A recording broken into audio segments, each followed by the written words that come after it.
All right, well, here we are in the basement of a project that I am working on, and you can see that we got beams along the wall.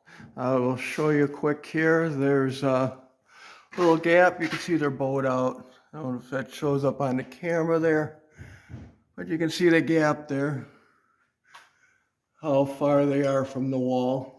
That's about a 2 or 3 inch bowl. What happened is there were some trees outside, and I recommend don't plant trees near your house, especially big trees.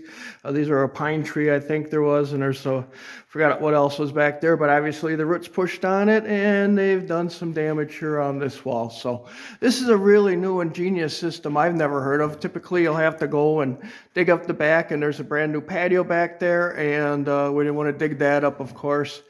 And so I found this system. There are several contractors that will do this type of system. You can see the brackets up there. And you have to contract them. But this is a DIY homeowners, if you've got the skills. That's really not all that difficult. What it comes with is, you can see up here, is the bracket and the brace there. There's a bracket you bolt on. They suggest 15 inches or less.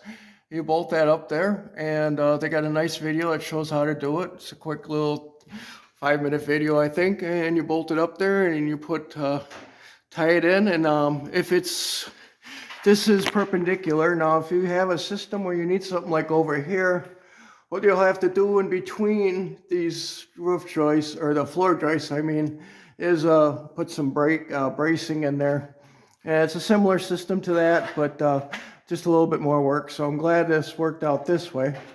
And then you'll see there's a screw there. Then what you do is you'll tighten them up. A system, those are roughly $150. I am not affiliated with the company, but the company is called Gorilla Bracing. You can look them up online and find them. And these brackets for roughly $150 or so, free shipping.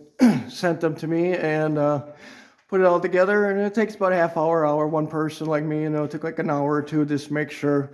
And once you put the bracing up there, then on the floor here, if you got a good floor foundation, you don't really have to dig into the footing, but you'll see there's a brace down there. And then you just drill the holes.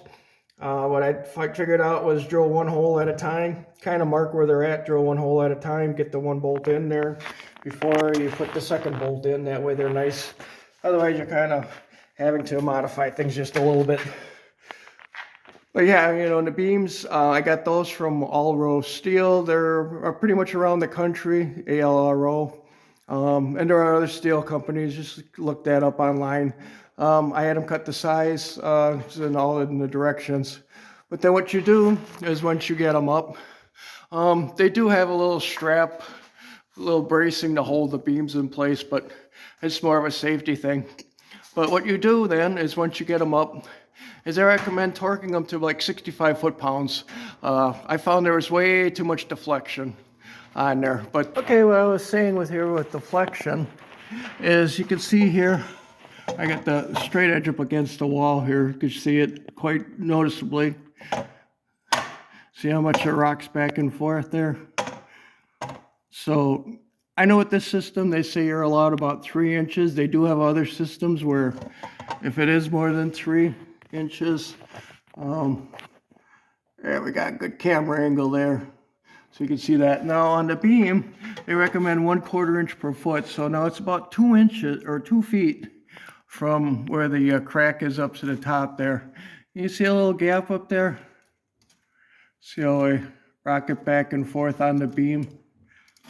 So you're allowed 1/4 inch or 1/8 inch per foot. So I'm allowed 1/4 inch. So that little bit is good. So that's why I just set the torque wrench, and it does that automatically for me.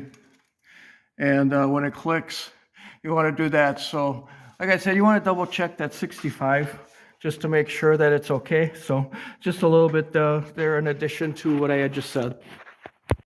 You can see here, I've got my my torque wrench on there, and I set it for 25. I just turned it down until I found out the right proper torque setting for this system.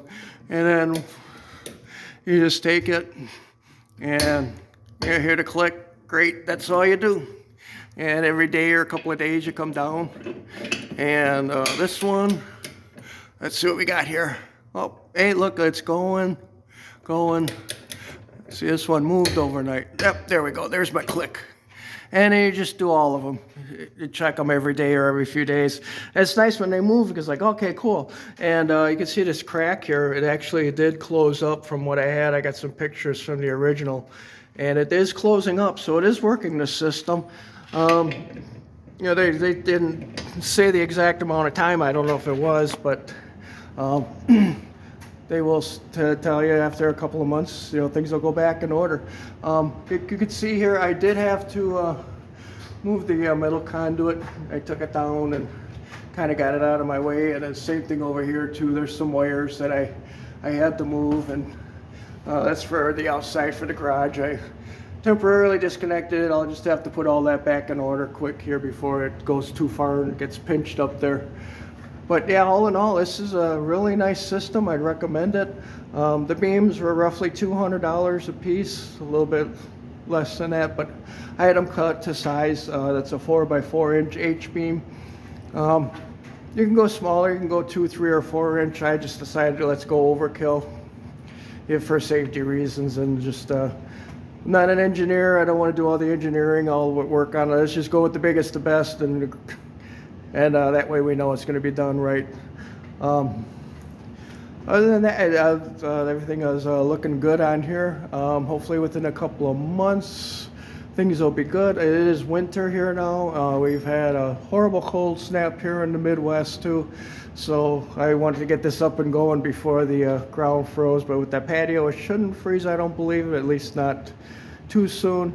And we'll get her done. So thanks for watching, like and subscribe, and I will see you on the next video.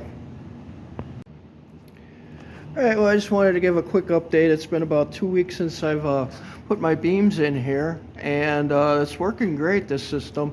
I've got a before picture, which I will probably put up around this time in the video, but it would be from this beam here, and you can see how close that gap is now versus what it was before. It was at least 2 to 3 times that. You can see up there too how close they're getting to the wall. There again, these walls moved about an inch up on top there. That gap was closed for about an inch. And so all in all, this is a great system. I would definitely recommend it. And if I ever have another house I'm working on, I will definitely consider it. Like, once again, there's the brackets up there. Every day I'll come down here and I will torque them all to roughly 25 foot-pounds, and then I will just give it a little, maybe 1/8 turn extra. And every day there's at least 1 or 2 of them that need some tightening down to that 25 foot-pounds. So I hope again that this video has helped. Again, that's Gorilla Bracing wall braces, and I'll put a link down there. I am not affiliated with them, but since if I find a great product, something that'll save you thousands of dollars over the long haul, I am willing to do that. Thanks for watching.